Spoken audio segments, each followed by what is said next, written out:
Hola, el día de hoy les tenemos el gusto de contar con la presencia de la psicóloga Susana. Antes de iniciar con la entrevista, ¿podría presentarse y contarnos un poquito más de usted y de su trayectoria? Ok.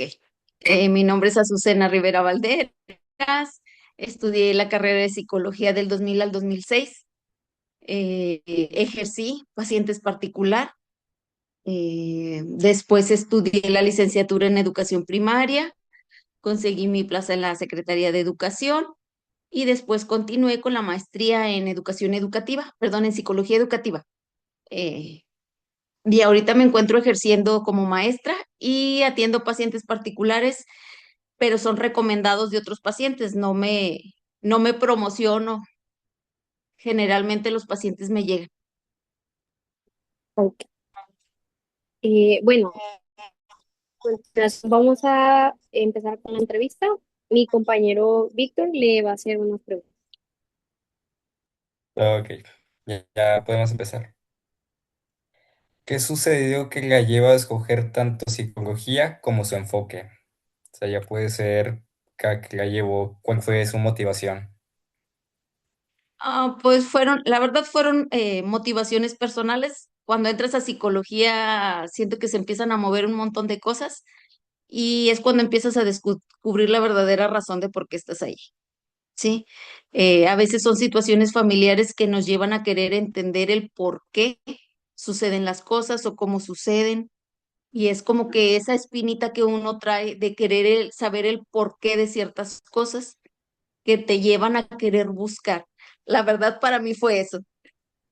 Para mí fue eso lo que me llevó a situaciones familiares donde yo empecé a ir con psicólogo desde muy pequeña, desde la secundaria comencé un tratamiento psicológico, igual mi mamá, debido a la enfermedad de un hermano que murió de cáncer, entonces comenzamos con tratamiento psicológico y yo conocí el trabajo del psicólogo, entonces yo dije, me gusta, quiero esto. Muy bien. Voy a realizar la siguiente pregunta entonces. Sí. ¿Cómo establece el encuadre con sus pacientes? ¿Cómo establezco el encuadre con mis pacientes? Bueno, por ejemplo, en el modo conductual, a veces yo, por ejemplo, hago la entrevisto, conozco algunos detalles referente a eso y también les preguntamos, bueno, que cuál es el objetivo, qué es lo que ellos buscan cambiar, qué es lo que ellos esperan de la terapia, conocer más o menos todas las expectativas que ellos traen y empezar a ubicarnos. Muchas veces ellos quieren hacer un cambio, por ejemplo, ser más limpia. Un ejemplo, ¿verdad? Entonces, lo que uno empieza a hacer es esa conducta de ser más limpia. Bueno, ¿y qué entiendes por ser más limpio? Lo que es más limpio para mí no es lo más limpio para ti. Entonces, vamos desglosando esa idea que trae la persona y vamos descubriendo realmente cuál es o la cosa o el objetivo que ella quiere, más específicamente, más en concreto. Y entonces empezamos a trabajar con técnicas de modificación de conducta, a veces metemos algo cognitivo-conductual o algo sistémico. Perfecto. ¿Y usted cómo interviene en situaciones de crisis, como la presencia de idealización suicida, crisis de angustia y autolesiones? Por ejemplo, en cuestión de suicidios y todo ese tipo de problemáticas, a mí en lo personal no me siento capacitada para tratar ese tipo de problemáticas y generalmente yo tengo contactos de otros psicólogos, incluso que algunos son maestros de ustedes, y yo tiendo a canalizar.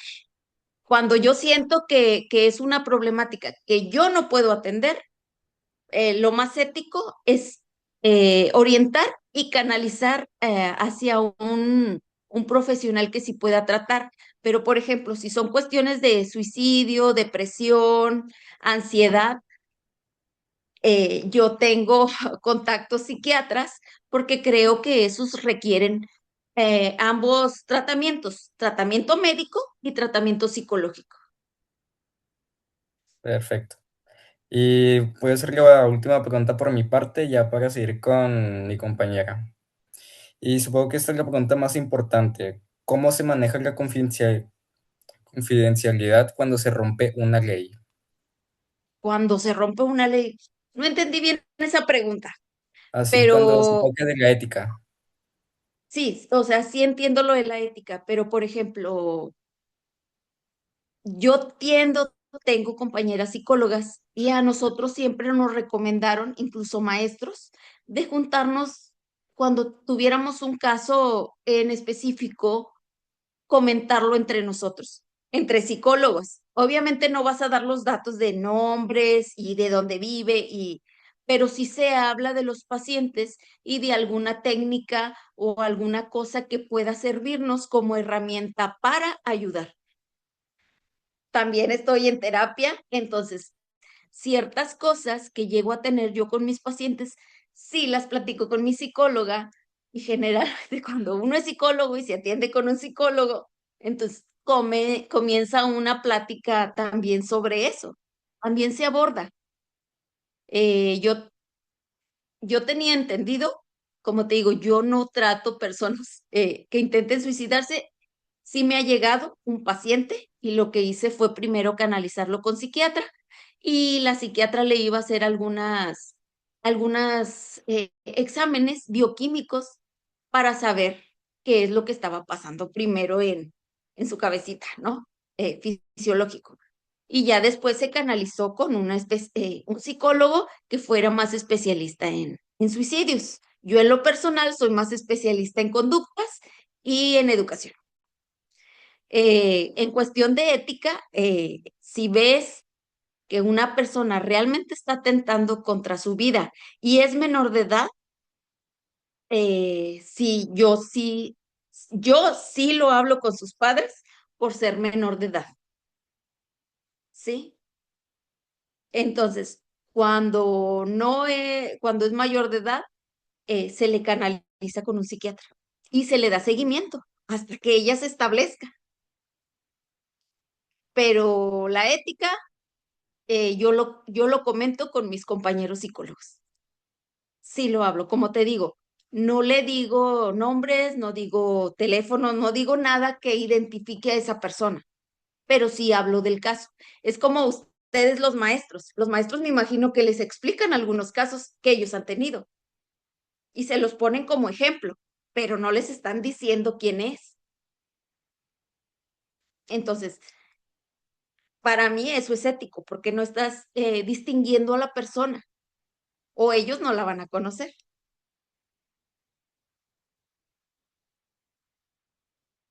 Bueno, este, ¿qué hace si nota que algún paciente no progresa o parece estancarse en el proceso? Igual, usualmente cuando veo que no progresa, bueno, en la manera conductual, yo primero empiezo a ver variables, variables, y sobre todo cuando son niños. Cuando son niños, el niño viene a ser el síntoma de la problemática que está viviendo la familia. A la familia a veces no le conviene que el niño cambie o que el niño salga adelante. ¿Por qué? Porque es el síntoma, es el al que culpamos, vamos a decirlo así. Cuando tú te enfermas de gripa, te entra el virus y ¿cómo sabes que es gripa? Oh, pues te duele la cabeza. Entonces, ¿de qué te quejas? De la cabeza, del cuerpo cortado, hasta que vas con el doctor y te dice, oh, es gripa, y lo nombra, ¿sí? Cuando es, por ejemplo, un niño, la familia a lo mejor está pasando por una crisis. El niño obviamente empieza a tener ansiedad, empieza a retraerse. Entonces, ¿qué hace la familia? Es que él o tiene mal comportamiento, es que es él, llévalo con el psicólogo a él, al síntoma, ¿sí? Y entonces llevan al niño queriendo que el niño cambie cuando el niño está teniendo esta problemática por la familia y la causa es la familia. Entonces hay que ver todas esas variables porque a veces nosotros mismos también nos engañamos. Puedes ir a terapia y, por ejemplo, tener a una persona que, que su niño eh, conductistas le pusimos un castigo que no iba a ver tele, por ejemplo. Y entonces la mamá dice, es que sí, o sea, no cambia y yo le quité la tele. Y cuando le preguntas al niño, dice, sí, pues ya no veo tele, pero mi mamá me está llevando al cine todos los días. ¿Cómo se iba a esperar un cambio si la mamá, ok, ella, su conciencia decía, yo estoy haciendo todo lo que puedo, le quité la tele, pero no te decía la parte que ella lo estaba llevando al cine todos los días, pero no es la tele, yo estoy cumpliendo con usted. ¿Sí me explico? Entonces, hay variables que tú tienes que ir viendo y tienes que ir determinando. Hay quienes empiezan a trabajar lo del peso y en la dieta dice una taza y agarras la tazotota que está bien grandota y te sirves y dices, es que ahí dice una taza y tú agarraste la tazota. Entonces, eso es engañarte a ti mismo. ¿Me explico? Entonces, hay muchas variables, entonces es importante empezar a detectar esas variables para poder trabajar con ellas. ¿Sí? Sí, Oh, ya lo sí. revolví. No, Ok, no, sí, sí, sí. muy bien. Sí. Bueno, ¿y qué tipo de técnicas utiliza en sus sesiones? Pues a veces utilizo, por ejemplo, técnicas de conducta, por ejemplo, cuando son niños, reforzamientos, e incluso en la escuela utilizamos reforzamientos, utilizamos, pues no castigos, ¿verdad? Físicos, pero sí el retirar cosas agradables. En conductual hay diferentes tipos de reforzamientos y de castigos. Ujú. ¿Sí? Entonces, a veces se les da algo agradable, a veces se les quita algo agradable, a veces se les da algo desagradable o a veces se les quita algo desagradable. Sí. Ya es dependiendo de la conducta. Utilizamos también ay, ¿cómo se llamaba? Bueno, el conteo de monedas, bueno, algo así lo llamábamos. Pero el niño va juntando estrellitas o sellitos y cuando ya obtiene cierta cantidad por haber terminado todas sus actividades, él recibe un premio. Entonces, se va fomentando esta conducta. ¿Y alguna vez le ha pasado que la técnica no funciona? Claro, sí, pero por eso se trata de, bueno, por ejemplo, yo lo aplico mucho en la escuela. ¿Sí? Cuando una técnica no te funciona, pues buscas otra estrategia y buscas otra y buscas otra hasta que te funcione. Pero primero tienes que analizar, ok, apliqué esta estrategia, ¿por qué no me funcionó? Y ver Sí. las variables de por qué no te funcionó. Y entonces, según veas las variables que intervinieron para que no te funcionara, pues empiezas a modificar ciertas cosas y Ok. Bueno, ¿le ha sucedido alguna vez que una técnica no funciona? sí, sí me ha sucedido. Sí me ha sucedido y lo que hago es ver las variables que han influido para que esta estrategia no haya funcionado y buscar otras estrategias. También se pueden ir modificando, chicos. Se pueden ir modificando las estrategias. Bueno, en su experiencia, ¿cómo sabe, cómo se sabe o usted sabe qué se necesita para referir a un tratamiento interdisciplinario? Claro, por Sí. ejemplo, cuando te llega un paciente con, vamos a decirlo, que te llega un paciente Ujú. con un niño que se hace pipí en la cama. Sí. Primero, primero tienes que mandarlo al doctor.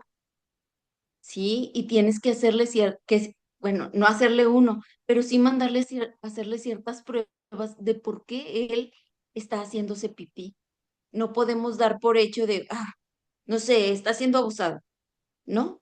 O sea, tenemos que ver que físicamente no le esté sucediendo algo. Hay niños de lenguaje que no pueden hablar bien y hay que mandarlos a que chequen su boquita porque hay niños que traen el frenillo largo. Entonces no pueden pronunciar ciertas palabras. Me explico entonces. Cuando te llega un paciente, que tiene depresión, porque ahorita los conceptos o los diagnósticos, las mismas personas se los dan. Buscan en Google, buscan el chat GPT y dicen, sí, sí tengo esto, sí lo tengo. Entonces, a veces cuando dices, tengo depresión, lo canalizas con psiquiatra y el psiquiatra tiene que mandarle a hacer ciertos análisis. Ahora, para decir, es que el niño tiene autismo, tú como psicólogo no puedes dar el diagnóstico sin antes haberlo mandado con el neuropediatra.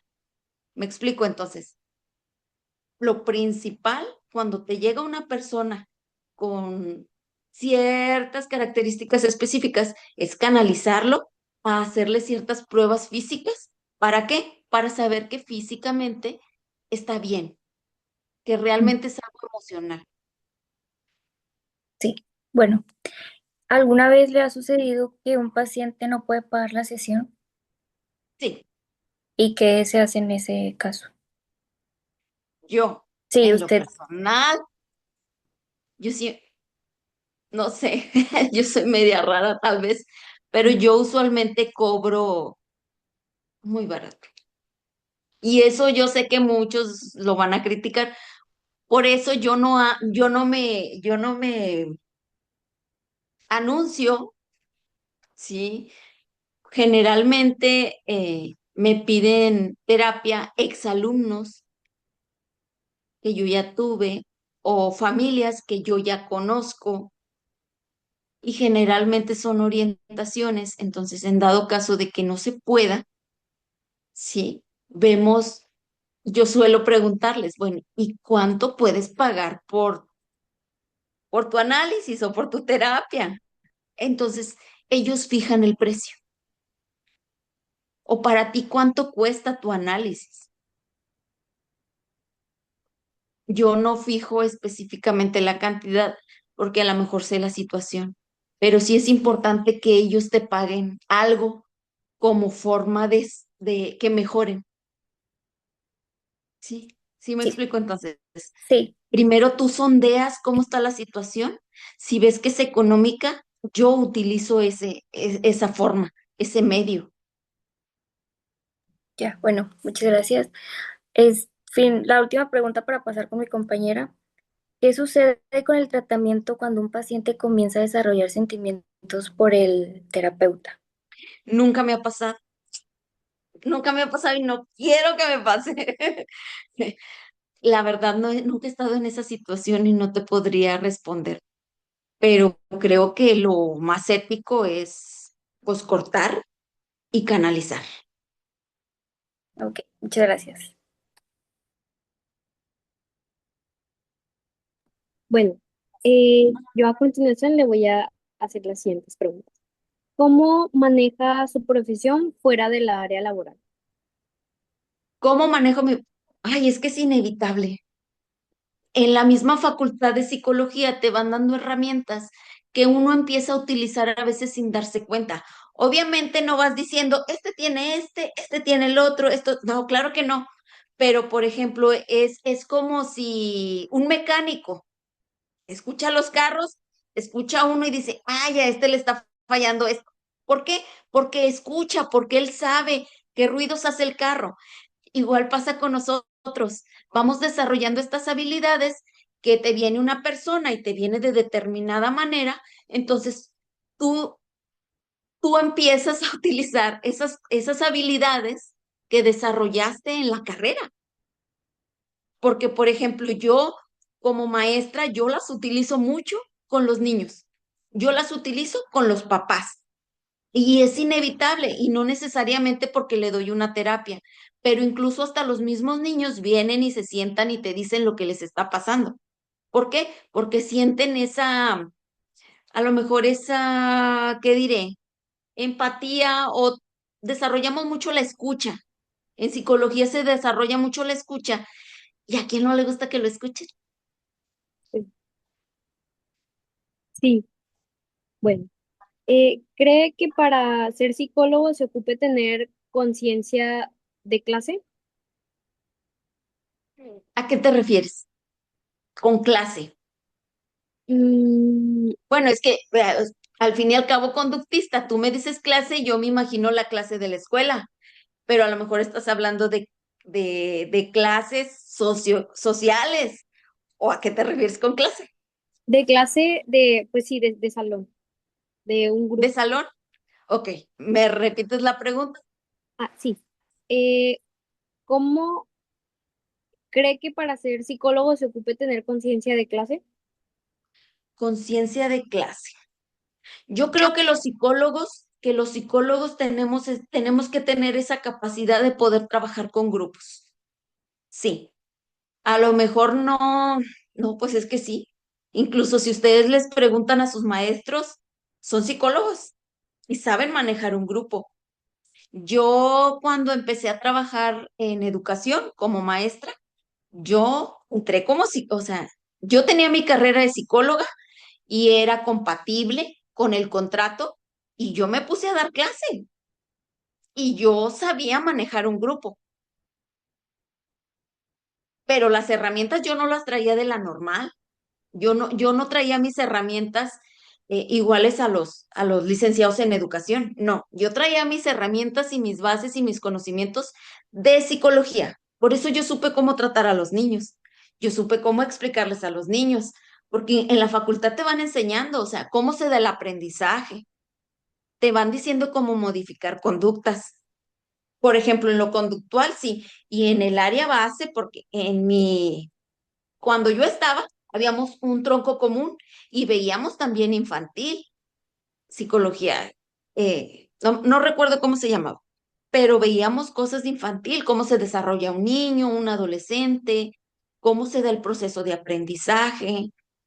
Entonces, todo eso te lleva porque tienes las habilidades para pararte frente a un grupo y explicar algo, porque el psicólogo no nada más es paciente, nada más con un paciente, sino también puedes agarrar terapia grupal, puedes dar clase, puedes ir y dar algunas sesiones de sensibilización sobre el cutting, sobre muchas cosas. Entonces, yo creo que en psicología sí te dan las herramientas y sí te dan las bases para que tú crees esa conciencia de clase. Ok. ¿Cree que se necesite ser buena persona para ser psicólogo? Yo creo que sí, ¿Por qué? sí se necesita ser buena persona. En realidad se necesita ser buena persona en todas las carreras.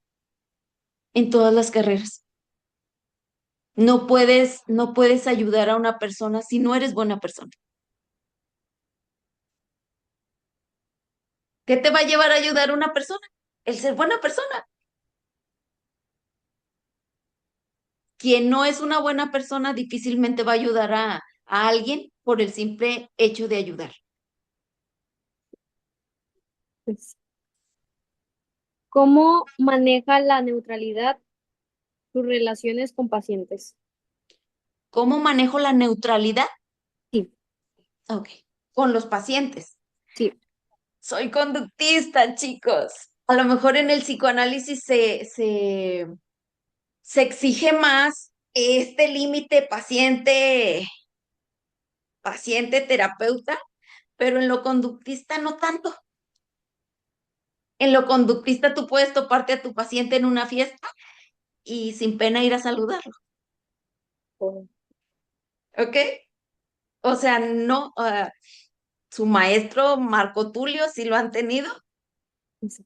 él atiende pacientes hasta según nos contó, o sea, cafeterías, y es una chulada de persona él. Entonces, como que muchos de los pacientes incluso se van agradecidos contigo que cuando te ven te saludan y te ven con cariño porque se crea un vínculo. A veces es inevitable. Claro que en la facultad a lo mejor te dicen que tienes que poner un límite.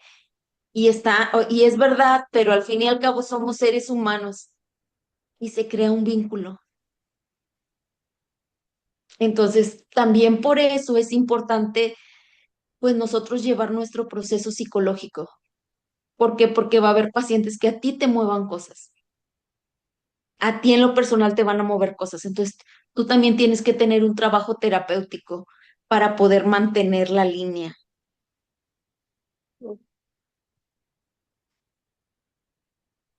Bueno, a Bueno, continuación mi compañera le va a seguir haciendo las preguntas. Muy bien. Bueno, mi primera pregunta es, ¿cuál ha sido un caso que le haya marcado y generado un antes y un después? Un paciente que me haya generado un antes y un después. Mm, no fue mi paciente, porque la canalicé. Fue querían que tratara a una niña de 5 años, 5 o 6 años, que había sido abusada sexualmente.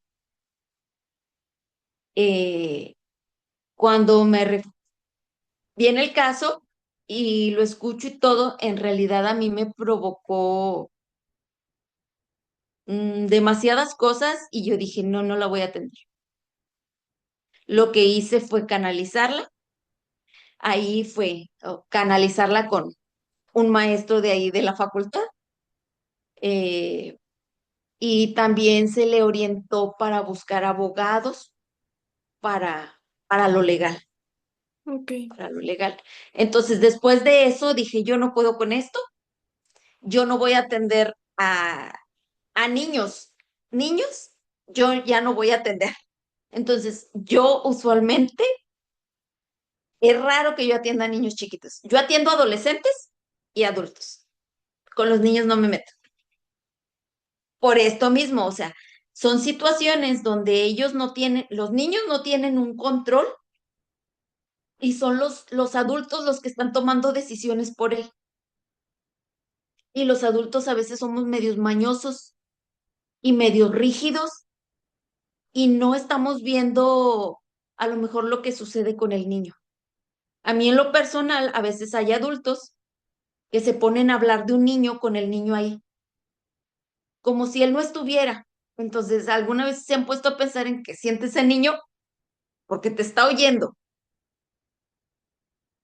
y a mí no me gusta. ok, Entonces, de ahí yo dije, no, yo no atiendo niños. muy bien. ¿Usted ha dudado por algún motivo de su profesión? Ay, no te entendí. Como que se cortó, pero no sé si es mi internet. Déjeme se la repito. ¿Usted ha dudado por algún motivo de su profesión? Que si he dudado de mi profesión. Sí. No, fíjate que yo en lo personal estoy enamorada de la psicología. Es mi amor. Me enamoré profundamente de la psicología. Ya después vino la educación y pues tuve un romance que todavía tenemos. Algo bien gracioso que le contaba a mi psicóloga era que cuando yo estaba estudiando para maestra, yo me sentía una persona infiel. Ahí supe lo que era la infidelidad. Yo me sentía infiel con mi carrera, me sentía mal. Sí, o sea, yo decía, ¿cómo? O sea, no, es que yo amo la psicología, yo amo la psicología, esto es lo mío.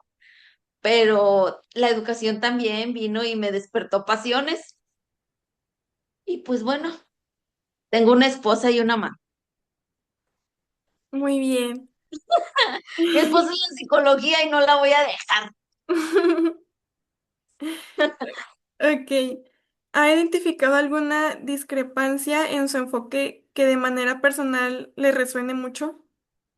¿Alguna discrepancia en mi enfoque?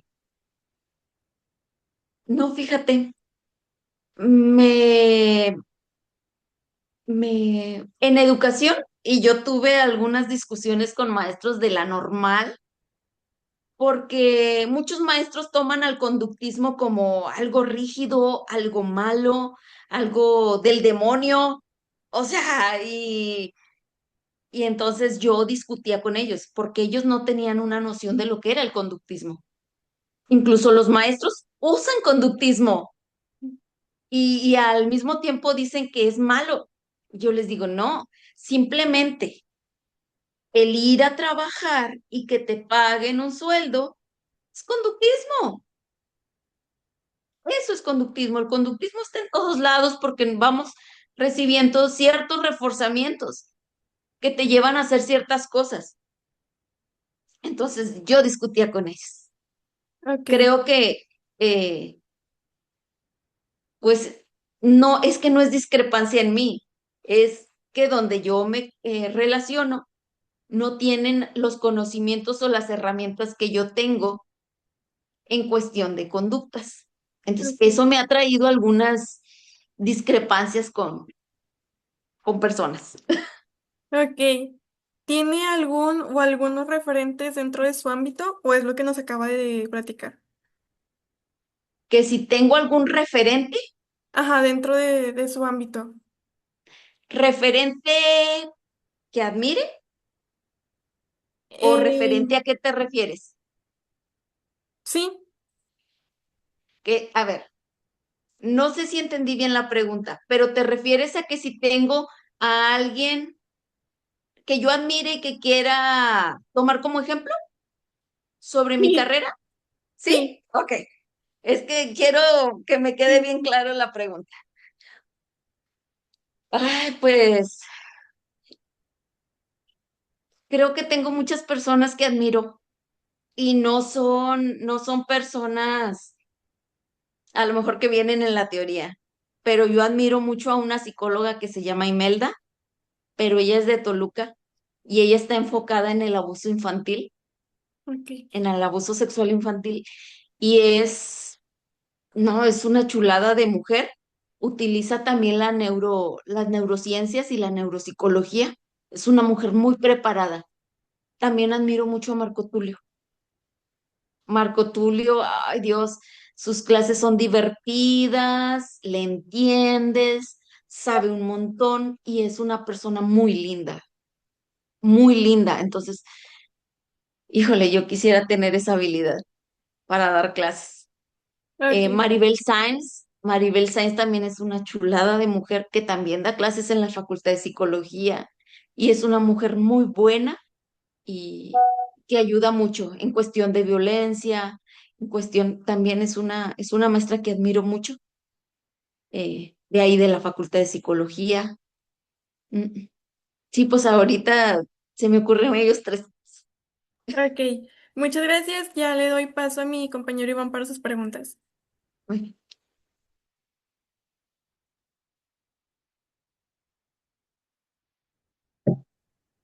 Bueno, yo le quería preguntar, ¿cómo ve usted el futuro que tiene su enfoque, pues, ahorita en México? Mi enfoque, ok, el enfoque conductista. En educación. En educación sí tiene aplicaciones por cuestión de la conducta, por cuestión de encontrar estrategias que te lleven a modificarlas sin afectar al niño, porque ahorita eso ya no se puede. Entonces, tienes que buscar una manera linda, una manera que no sea violenta para que él cambie su manera de, o que se encamine o aplicar ciertos límites. Entonces, pero la psicología en general creo que tiene mucho auge. Ahora la gente le está dando más importancia a la salud mental que antes. Todavía hay sus límites, todavía hay sus prejuicios, sí los hay, pero ya menos que antes. Entonces, yo creo que tiene mucho auge en un futuro y más porque las personas han comenzado como que a sentirse solas por estos medios electrónicos y esta necesidad de ser escuchados, de ser entendidos, de encontrar a lo mejor el propósito de su vida. Siento que ahora es más que antes. Sí. ¿Qué es algo que le hubiese gustado saber antes de usted meterse a estudiar a psicología? Mm, A ver, ¿me puede repetir la pregunta? Es que no sé si es el audio suyo o es el mío, pero no escucho bien. Se la repito. ¿Qué es algo que le hubiese gustado saber a usted antes de meterse a la carrera de psicología? ¿Qué me hubiera gustado saber? ¿Con respecto a qué? ¿A la carrera? Sí, pues a la Sí. carrera. Con respecto a la carrera, ¿qué me hubiera gustado saber antes? Pues es que como yo llevaba un trabajo terapéutico desde la secundaria, yo ya como que sabía la idea y tenía la noción de qué se hacía. y no recuerdo algo que yo dijera, pues es que yo quería saber esto antes de entrar, porque yo quedé encantada con la carrera.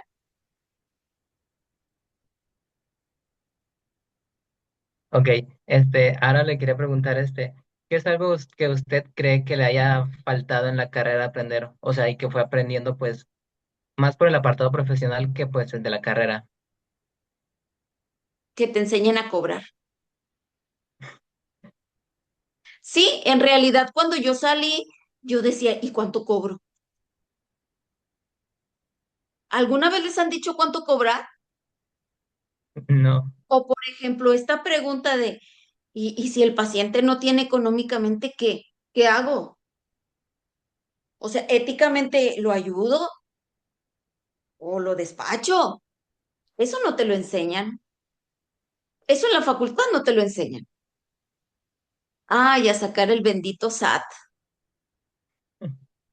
También en la carrera no se ve nada de eso, pero creo que son conocimientos que tú debes de saber porque en dado caso tú vas a tener un negocio.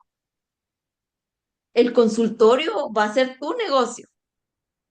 Tú vas a brindar un servicio, ¿de acuerdo? Entonces, como servicio que vas a dar, también hay cosas y normas de afuera, como el SAT, que tienes que saber y son cosas que no te dan en la facultad.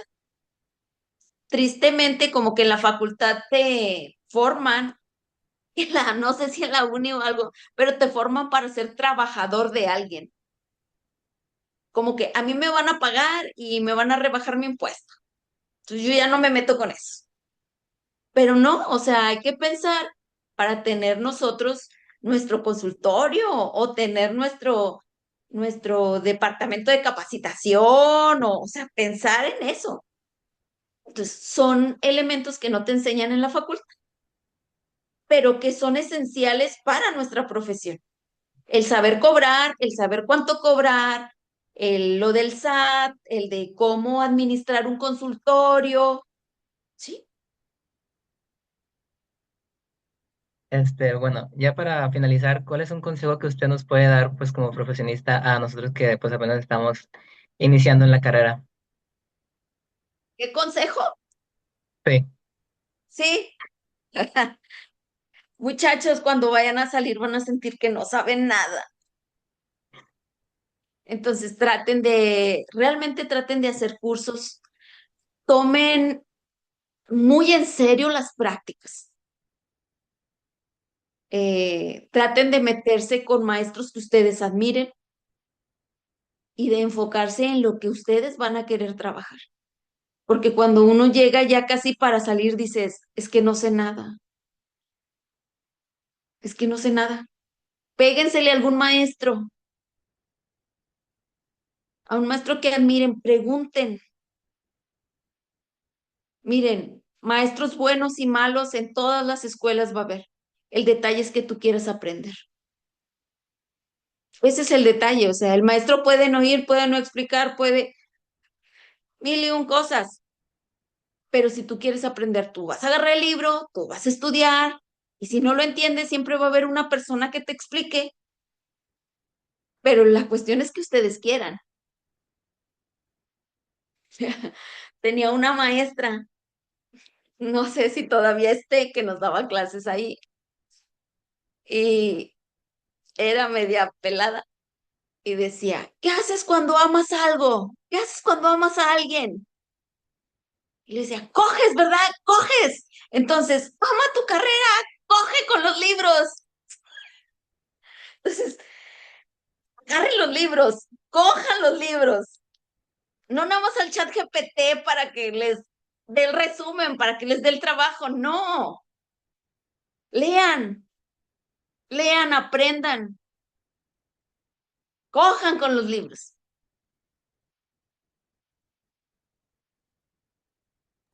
Creo que es eso. Y oriéntense en cómo cobrar.